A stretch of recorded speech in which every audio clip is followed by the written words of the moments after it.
out the trash on a Tuesday morning. The beautiful mahogany urn my grandmother had chosen, the one that had sat on the mantelpiece for 5 years, was wedged between coffee grounds and yesterday's takeout containers like worthless refuse. My hands shook as I pulled it out, wiping away orange peels and soggy napkins from the brass nameplate that read Elena Rose Martinez, beloved mother and wife. The urn was still sealed, thank God, but seeing it treated like garbage felt like losing her all over again. "What are you doing out there, Catalina?" My stepmother Brenda's voice carried from the kitchen window, sharp and irritated as always. I walked back into the house holding the urn against my chest like I was protecting a child. Brenda stood at the kitchen island, perfectly made up at 7 a.m., sipping coffee from the mug that used to be my mother's favorite. "Why was this in the trash?" I asked quietly. Brenda didn't even have the grace to look embarrassed. She shrugged like she'd thrown away an old magazine. "This house needs fresh energy. She's been dead 5 years. Get over it." The words hit me like a slap. I looked toward the living room where my father sat reading his newspaper, the same spot where he used to sit with my mother every morning, sharing coffee and quiet conversation. "Dad," I called out. He rustled his paper but didn't look up. "Your stepmother is trying to make this place feel more like home for our family." Our family. As if the 15 years my mother spent in this house, the garden she planted, the memories we made, the love that had filled every room, as if none of that counted as family. This was her home too, I said, my voice barely above a whisper. "Was," Brenda emphasized, taking another sip of coffee. "Past tense. I've been patient, but I can't live in a shrine forever." I threw out those hideous curtains she made too, and that ugly vase collection. This place needs to move into the present. I stared at her, this woman who had waltzed into our lives 2 years after Mom died, convinced she could erase my mother's existence with new throw pillows and her own family photos. She'd been chipping away at Mom's presents piece by piece, first the pictures, then the furniture, now this. "You threw out her vase collection." "Donated it," Brenda said with fake charity, "to Goodwill. Someone who actually appreciates vintage junk can enjoy it now." Those vases weren't junk. They were pieces my mother had collected from every place we'd ever traveled as a family. The blue one from our trip to Santa Fe when I was 10. The crystal one from our anniversary dinner when my parents celebrated 20 years together. The small ceramic one I'd made for her in pottery class when I was 12. I quietly picked up the urn and walked to my room, closing the door behind me. I sat on my bed, holding the container that held all that was left of the woman who used to braid my hair before school, who taught me to cook her grandmother's recipes, who stayed up all night when I had the flu. 5 years. It had been 5 years since the car accident that took her away from us. 5 years of Dad slowly forgetting who he used to be. 5 years of watching Brenda systematically erase every trace of the life we'd built together. But throwing away my mother's ashes, that wasn't redecorating. That was desecration. I opened my laptop and started making phone calls. The first call was to my Aunt Sophia, my mother's sister, who lived 3 states away but had always told me I could count on her for anything. "She did what?" Sophia's voice went deadly quiet when I told her about the ashes. "Aunt Sophia, I need help. I can't stay here anymore, but I need to make sure this never happens to anyone else. Pack your things, mind ya, I'm driving down tonight."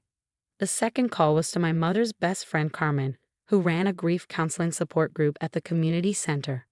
"Catalina, honey, what you're describing isn't just cruel, it's traumatic. Have you documented any of this?" "What do you mean?" "Photos, recordings, anything that shows the pattern of behavior. Because what Brenda is doing has a name. It's called disenfranchised grief, when someone's right to grieve is denied or minimized. And there are legal protections for that, especially when it comes to disposal of human remains." I spent the rest of the day quietly taking pictures. The empty spaces where Mom's things used to be. The mantelpiece where her urn had sat, now decorated with Brenda's tacky ceramic cats. The kitchen windowsill where Mom's herb garden had thrived, now empty because Brenda said plants were too much work. When Brenda went to her book club that evening, I went into her room and found garbage bags full of my mother's belongings that she hadn't bothered to donate yet. Photo albums, jewelry, the quilt my grandmother had made for my parents' wedding. All of it destined for the dump. I rescued what I could and loaded it into my car. Dad came home while I was carrying the last box. What's all this? He asked, looking confused. Mom's things. The ones Brenda was throwing away. His face fell slightly, like he was remembering something he'd been trying to forget. Catalina, we talked about this. Brenda is my wife now. She deserves to make this place her home. And what about Mom? Doesn't she deserve to be remembered in the home she helped build? Your mother is gone, sweetheart. I miss her too, but we have to move forward. Moving forward doesn't mean forgetting, Dad. It doesn't mean throwing away every sign that she existed. He was quiet for a long moment. What do you want me to do? Brenda threatens to leave every time we argue about this. I can't lose another person I love. That's when I understood. Dad wasn't choosing Brenda over Mom's memory. He was choosing the illusion of safety over the risk of being alone again. He was so terrified of facing another loss that he'd rather let Brenda erase our past than risk her walking away. Dad, I said gently, if someone threatens to leave you for honoring your first wife's memory, maybe they're not the right person to spend your life with. But I could see in his eyes that he wasn't ready to hear that truth. Aunt Sophia arrived at midnight, and we loaded the rest of Mom's rescued belongings into her SUV.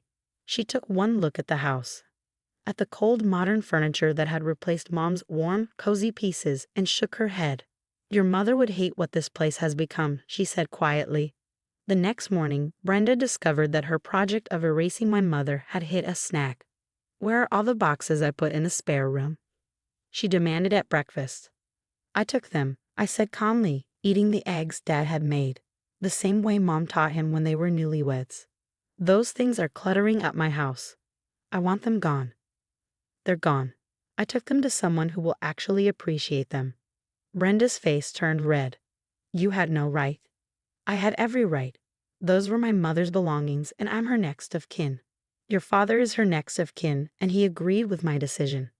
I looked at Dad, who was studying his coffee like it contained the secrets of the universe. Did you, Dad? Did you specifically agree to throw away Mom's ashes? The silence stretched between us like a chasm. I thought we were just talking about redecorating, he said finally. Human remains aren't home decor, Dad. That afternoon, I met with Carmen and 2 other counselors from the grief support group. They'd agreed to help me with something I'd been planning since my phone calls yesterday. Are you sure about this? Carmen asked. It's going to cause a lot of family drama. Good, I said. Some drama is necessary. We went to the house when I knew Brenda would be there alone. Dad was at work, just like every weekday afternoon when Brenda did most of her redecorating and purging. I knocked on the door with my witnesses behind me. Catalina, what is this? Brenda looked nervous seeing the group of professional-looking women on her doorstep. This is an intervention, I said, for someone who doesn't understand the difference between redecorating and emotional abuse. Carmen stepped forward. Mrs. Brenda Martinez, I'm Carmen Rodriguez from the County Grief Counseling Center. We've received reports of concerning behavior regarding the disposal of human remains and personal effects belonging to a deceased family member. Brenda's face went white. I don't know what she told you, but... May we come in? The third woman, Dr. Patricia Walsh, was a family therapist who specialized in blended family dynamics. We'd like to discuss some resources that might help your family navigate this difficult situation. For the next hour, they educated Brenda about grief, about the psychological impact of erasing a deceased parent's presence, about healthy ways to blend families without destroying existing bonds. Brenda tried to defend herself at first, claiming she was just trying to help the family move on. But when Dr. Walsh explained the long-term psychological damage that disenfranchised grief could cause, especially to young adults who were still processing their loss, Brenda began to understand the gravity of what she'd been doing. I didn't realize, she said finally, looking genuinely shaken. I thought I was helping. The road to trauma is paved with good intentions, Carmen said gently. But there are better ways to create new family traditions without destroying old ones.